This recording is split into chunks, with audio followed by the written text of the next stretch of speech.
Alhamdulillahirabbil alamin. Alhamdulillahilladzi anzala sakinah fi qulubil mu'minin liyazdadu imana ma'a imanihim. Allahumma sholli ala sayidina Muhammad wa ala ali sayidina Muhammad.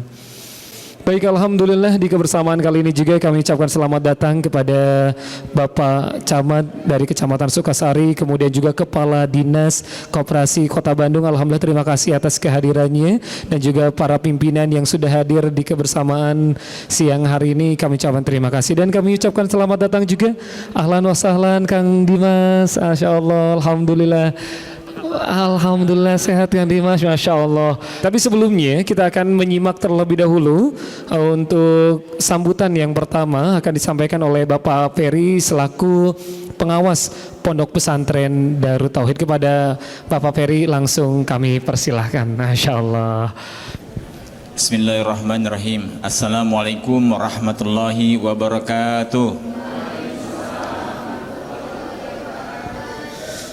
Alhamdulillahirabbil alamin, huwallazi anzala sakinata fi qulubil mu'minina liyazdadu imanan ma imanihim. Asyhadu an la ilaha illallah wa asyhadu anna Muhammadan abduhu wa rasuluh. Allahumma shalli wa sallim wa barik ala sayidina Muhammad wa ala alihi wa sahbihi ajmain, amma ba'du. Semoga siapapun yang hadir di ruangan ini, Allah takdirkan nanti silaturahim hari ini silaturahim terbaik kita yang mengantarkan kita ke Baitullah, amin. Mengantarkan kita ke surga Allah, amin. Salawat serta salam semoga senantiasa tercurahkan pada baginda Nabiullah Muhammad sallallahu alaihi wasallam, sama keluarganya, para sahabatnya dan para pengikutnya hingga zaman.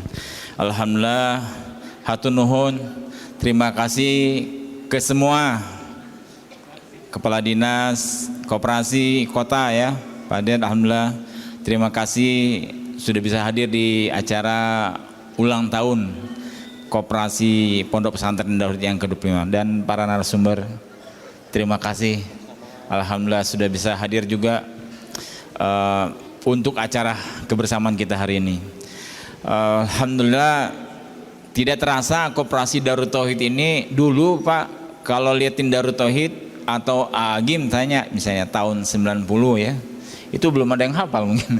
Sekarang alhamdulillah kalau ditanya pesantren mana, Darut Tauhid, alhamdulillah orang tua banyak yang bahagia ya, anak-anaknya ikut di sini. Dalam perjalanannya ternyata Agim alhamdulillah setelah Yayasan Darut Tauhid, maka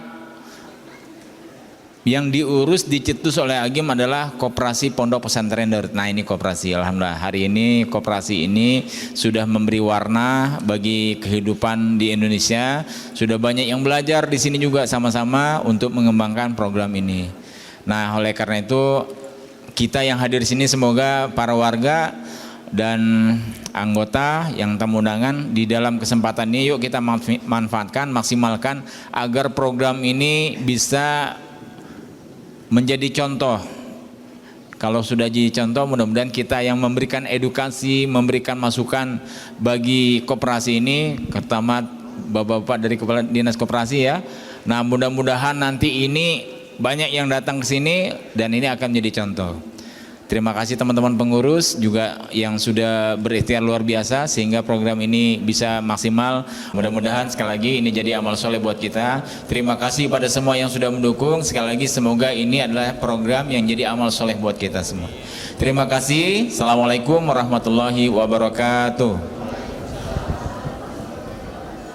Baik, alhamdulillah kami ucapkan terima kasih kepada Bapak Ferry selaku Yayasan Pondok Pesantren Darut Tauhid. Insyaallah kita akan lanjutkan kali ini, kita akan berbincang bersama dengan para narasumber yang luar biasa, Masya Allah. Tepuk tangan dulu dong buat para narasumber kita. Masya Allah, ini ada Kang Jody Broto Suseno, orang laki-laki yang lahir di Jakarta 3 Maret 1974, Masya Allah. Beliau adalah owner dari warung Stick and Shake dan juga bebek goreng Haji Selamat by Warung Group, termasuk juga warung gym dan juga ex gym. Masya Allah, ini banyak sekali, termasuk juga ada sahabatku ini ya, ada mengolah PPTQ, sahabatku Pondok Pesantren Tahfizul Quran, Masya Allah. Dan termasuk juga ada Kang Kiki, ini dari Cokodot. Ada yang pernah dengar Cokodot? Ya, sering lah ya, di sini di SMM di depan tuh ada Cokodot banyak dengan kata-kata yang luar biasa, apa namanya, menyentuh ya kata-katanya ya, Masya Allah. Karena di tulisan cokodatnya biasanya tiap rasa ada kata-kata inspirasinya. Dan termasuk ini ada Kang Dimas Seto, Masya Allah. Ini bisa langsung ya berjumpa di kebersamaan kali ini. Walaupun sebelumnya pernah ke Darut Tauhid ya Kang Dimas ya? Alhamdulillah pernah bareng teman-teman. Iya teman-teman waktu itu ya. Alhamdulillah. Jadi ini yang keberapa nih Kang Dimas? Ketiga kayaknya. Ketiga, Alhamdulillah, Masya Allah.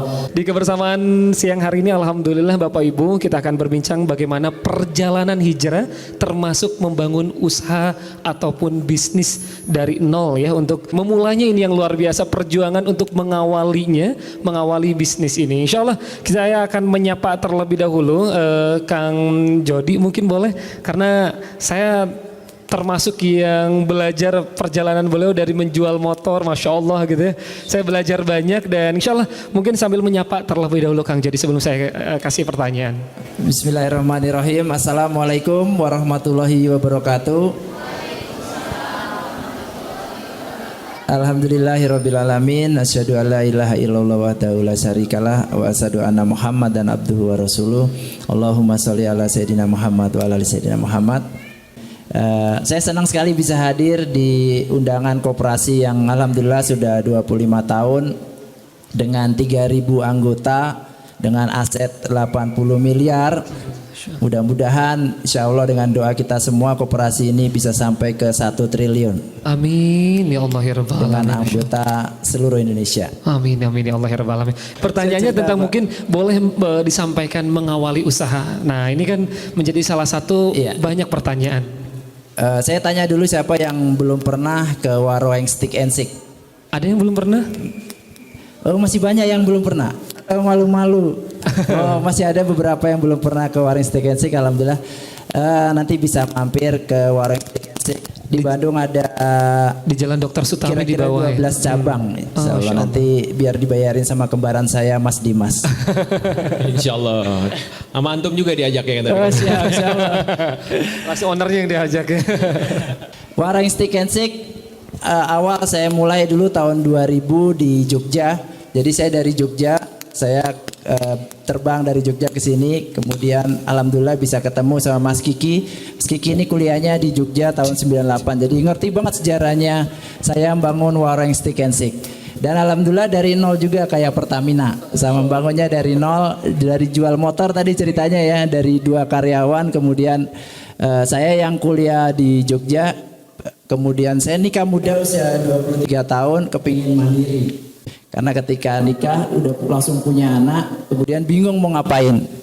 Nah, satu-satunya cara yang bisa saya lakukan, saya ngelihat di Jogja itu mahasiswanya itu banyak sekali. Kira-kira kayak di Jogja, kayak di Bandung, kotanya kayak di Bandung. Mahasiswa yang masuk itu lebih banyak daripada mahasiswa yang keluar. Jadi bisa dibayangin macetnya Jogja itu sekarang makin kesini tuh makin macet. Kayak Bandung lah kira-kira. Kemudian saya ngelihat orang di Jogja itu mahasiswa-mahasiswi itu mereka makan sehari 3 kali itu keluar. Jadi saya pada saat itu mahasiswa saya ngeliat ini peluang bisnis buat usaha kuliner. Nah saya nyoba-nyoba tuh, saya nggak ada basic dari chef, nggak bisa masak steak. Kemudian istri saya juga bukan chef, nggak bisa masak juga. Tapi pengen usaha, saya ngeliat ada peluang bisnis steak yang harganya mahasiswa yang merakyat. Oh, baik. Karena pada saat itu tahun 2000 itu semua steak harganya mahal. Rata-rata menengah ke atas ya yang belinya menengah juga. ke atas, dia jual di hotel bintang begitu. Nah saya ngeliat mahasiswa ini perlu ada stick yang murah nih. Gimana nih caranya bikin? Ya udah akhirnya eksperimen tuh Mas Imat. Motor satu-satunya saya jual, kemudian ayo kita nyoba. Saya ajak istri saya kita ke toko buku, kita cari resep bikin stick yang harganya murah. Alhamdulillah muter-muter nggak ketemu. Karena memang pada saat itu tahun 2000 nggak ada resep stick itu nggak ada. Tapi kalau kita cari resep bikin fried chicken itu ada. Jadi saya cerita gimana tahun 2000 dulu ketika mau mulai usaha, saya benar-benar harus modal. Kalau sekarang adik-adik ini ya, ada mahasiswa, ada santri, mau belajar bikin stick, langsung buka YouTube aja langsung ketemu. Nggak perlu keluar uang, asal ada paket data aja. Cari aja cara bikin stick, cara bikin milkshake. Saya pernah ajarin di YouTube cara bikin milkshake. Jadi semua bisa, asal kita mau niat pengen usaha, buka YouTube, usaha apa aja pasti bisa.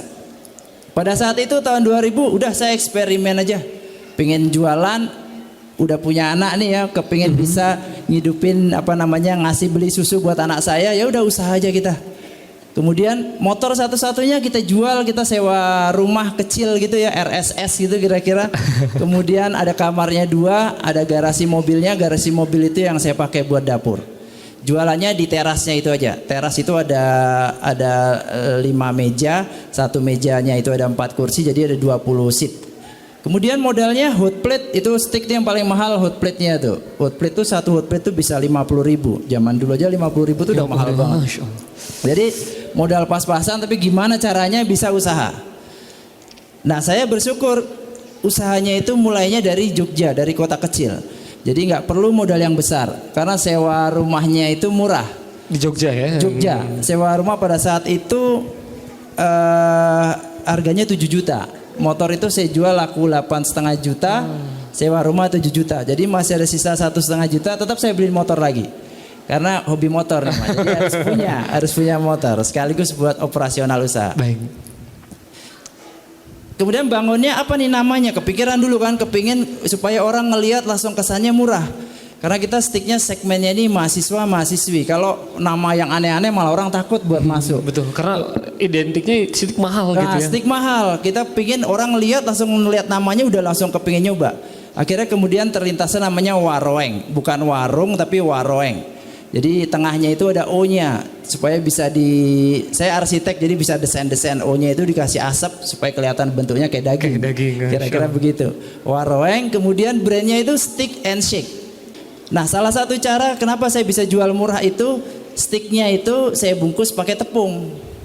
Jadi kalau kita lihat fried chicken itu sebenarnya kan ayamnya nggak terlalu besar. Yang besar apanya, Bu? Tepungnya. Nah, jadi kalau mau jual murah itu tepungnya harus dibesarin. Dan enaknya lagi orang Indonesia itu paling suka makan tepung. Karena kalau kita lihat kuliner yang paling laku apa? Roti laku nggak? Siapa yang nggak suka? Nggak suka, Bu? Wih, roti itu paling laku loh, bisnis roti itu paling laku. Jadi semua yang berbau tepung rata-rata laku. Jadi alhamdulillah Waroeng Stick and Shake itu stick yang berbalut tepung. Aneh nih kalau saya buka di luar, saya buka di Jakarta, orang Jakarta ngelihatnya ini stick apaan ini? Stick kok ada tepungnya. Nah, makanya saya nyebutnya sticknya Indonesia. Jadi biar Indonesia itu punya stick. Apa itu Waroeng Stick and Shake? Sticknya Indonesia. Baik, tepuk tangan dulu dong, Masya Allah. Terima kasih Kang Jadi ya.